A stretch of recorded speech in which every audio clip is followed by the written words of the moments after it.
নমস্কার বন্ধুরা, good morning সকলকে। নতুন আর একটা ব্লগে সবাইকে অনেক অনেক শুভেচ্ছা রইল। তো দেখো সকালবেলা টুকিটাকি বাসি কাজ ওই আর কি, উঠোন ঝাড় দেওয়া, ব্রাশ করা এগুলো করে নিলাম। তারপর ড্রেসটাও ছেড়ে দেখো চলে এসেছি রান্নাঘরে। এদিকে একটু গরম জল ফুটিয়ে নিলাম, আর শরীরটা না ভীষণই খারাপ যাচ্ছে কাল রাত থেকে।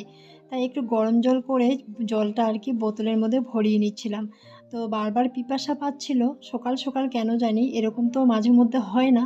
তো যাই হোক, তাই ভাবলাম না ঘরে এক বোতল জল আগে রেখে দেই, যখন ইচ্ছে হবে খেতে পারবো ফুটন্ত জল। তো এদিকে বাসি দুধটাও দেখো গরম করে নিলাম। তারপর ভাবলাম একটু গরম গরম চা আর মুড়িটা খেয়ে নেই। ঘরে আর সেরকম কিছু খাবার নেই, আর চিড়ে তো খেতে ভালো লাগে না। তো মুড়ি আছে, বিস্কুট আছে, এগুলোই খেয়ে নিব। তো যাই হোক, দুধটা এদিকে গরম হয়েই গেছে, আর আমিও একটু চা করে নিচ্ছি।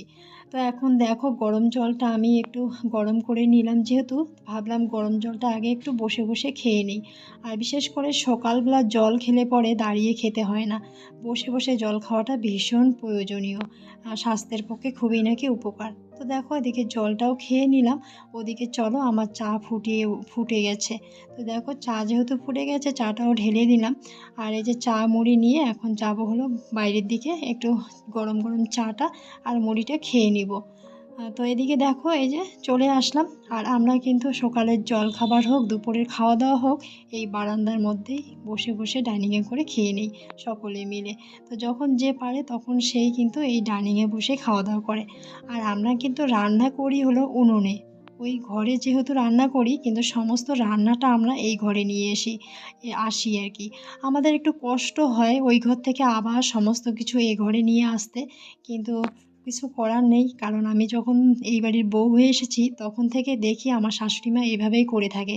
তো যাই হোক, আমিও তো বউ হিসেবে এভাবেই করব, তাই না? এটাই হলো নিয়ম। তো সেভাবেই আর কি করে এসেছি। আর এদিকে দেখো হাসবেন্ড নিয়ে এসেছে হলো আমার জুতোর ফিতে। কারণ আমার জুতোর ফিতেটা না ছিঁড়ে গেছে, তাই ও জুতোর ফিতে নিয়ে এসেছে। আমি অবশ্য বলেছিলাম ওকে জুতোর ফিতে নিয়ে আসতে, কারণ জুতোটা একটু পাতলা হয়ে গেছে ঠিকই, কিন্তু যাই হোক মোটামুটি বেশ কয়েকদিন চলে যাবে জুতোটা। তাই আর কি ফিতে আনতে বলেছিলাম ওকে। আর এই যে এদিকে দেখো চা জলখাবারের যে থালা বাসনগুলো ছিল সেগুলো দেখো পরিষ্কার করে মাজা ঘষা করে নিয়ে আসলাম ঘরে। এখন দেখো চায়ের থালা বাসনগুলো একটু ভালো করে গুছিয়ে রাখি। আর আমাদের এই যে ছোট্ট মোট্ট একটা দেখো স্ট্যান্ড, এখানেই কিন্তু আমরা চায়ের থালা বাসন, তারপরে সমস্ত কিছু এখানে রেখে দিই। দেখতেই পাচ্ছ বাটি গ্লাস থালা সমস্ত কিছু এখানে সাজিয়ে সাজিয়ে রেখে দিই। আর দেখতেও কিন্তু বেশ ভালোই লাগে বলো। এই যে আমার এই থালা বাসনের ইয়েটা দেখতে পাচ্ছ স্ট্যান্ডটা, এটা শাশুড়ি মা কিনেছিল। তো সেটাই আর কি চলে যাচ্ছে। আর আমি একটা গোলাপ গাছ লাগিয়েছিলাম, কি সুন্দর কড়ি এসেছে দেখো, তাই তোমাদের সাথে শেয়ার করে দিলাম। আর এদিকে দেখো বসে পড়লাম বারান্দার মধ্যে। তো এখানে একটু রৌদ্র পড়ে বারান্দাটায়, আমাদের উত্তর ঘরের বারান্দায়। তো আমাদের এই ঘরে দেখো একপাশে রাখা হয় ঠাকুর, আর একপাশে রাখা হয় কি বলতো, এই যে ধান, আমাদের যাবতীয় খরচপাতি, এটা ওটা, ধানের বস্তা টস্তা সমস্ত কিছু এক সাইডে আমরা রেখে দিই। তো এদিকে দেখো আমি ওই ঘরের বারান্দায় বসলাম। আর এই বারান্দার মধ্যে না ভীষণ সুন্দর একটা রৌদ্র পড়ে। আর এই সকালের, শীতের সকালের একটু রৌদ্র না ভীষণই ভালো লাগে। তো দেখো জুতোর ফিতের পুরানা ফিতেগুলো একটু ছিঁড়ে গেছে, তো ওই ফিতেগুলো না একটু ভালো করে একটা কেচি দিয়ে কেটে কেটে নিলাম। তারপর এই যে দেখো একটা জাতি নিয়ে আসলাম, জাতিটা দিয়ে নতুন ফিতেগুলো লাগানোর এত চেষ্টা করছি, ওরে বাবা, কিছুতেই লাগাতে পারছিলাম না। তারপর হাজবেন্ডকে জিজ্ঞাসা করলাম যে তুমি এসে একটু লাগিয়ে দাও। তো আমি যেহেতু লাগাতে পারছি না, ও চলে আসলো। তো এটা হয়তো আমার মানে দ্বারাই হবেই না, কারণ জুতোর ফিতে লাগাটা। তো যাই হোক, অন্য অন্য দিন আবার জুতোর ফিতে আমি বেশ ভালোই লাগাতে পারি, অনেক সময় লাগিয়েছিলাম। তো আজকে এই জুতোর ফিতেগুলো আমি লাগাতেই পারছিলাম না। দেখো যাই হোক, এদিকে হাসবেন্ড চলে আসলো, এসে ওই জুতোর ফিতেগুলো লাগাচ্ছিল। আর ছেলে মানুষ তো, ওরা যে কোনো কঠিন কাজেই কিন্তু খুব তাড়াতাড়ি করতে পারে। তো আমি না অন্য অন্য সময় জুতোর ফিতে লাগিয়েছিলাম, কিন্তু এইবার আর পারছিলাম না। তাই ও এসে দেখো একটা ফিতে লাগিয়ে নিল, আর একটা জুতোর ফিতে আর কি লাগানোর চেষ্টা করছে। তো ওটাও হয়ে যাবে খুব তাড়াতাড়ি। তো যাই হোক, ও বলল কি জুতোর ফিতে লাগবে না, বরঞ্চ আমি একজোড়া জুতোই কিনে নিয়ে যাই। তো আমি ওকে বলেছিলাম যে লাগবে না জুতো, যখন আর কি জুতোর ফিতেগুলো লাগানোর পর ছিঁড়ে যাবে তখন আর কি নেক্সট টাইমে জুতো কিনে আনবো। তো যাই হোক 200 টাকাই তো লাগবে বলো। তো আমি ভাবছিলাম যেহেতু জুতোগুলো ভালোই আছে, তো যাক না কিছুদিন যদি পরানো যায় ফিতে দিয়ে, তাই আর কি আনতে বারণ করলাম। তো এদিকে দেখো আমি স্নানটা সেরে চলে আসলাম, এসে দেখো এদিকে একটু হালকা একটু দেখো মাথায় আর কি সিঁথির কাছাকাছিগুলো একটু চিরুনি করলাম।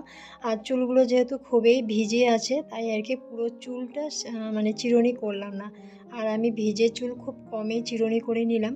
আর আজকে না একদম 11:30 12টার দিকে স্নানটা সেরে নিলাম।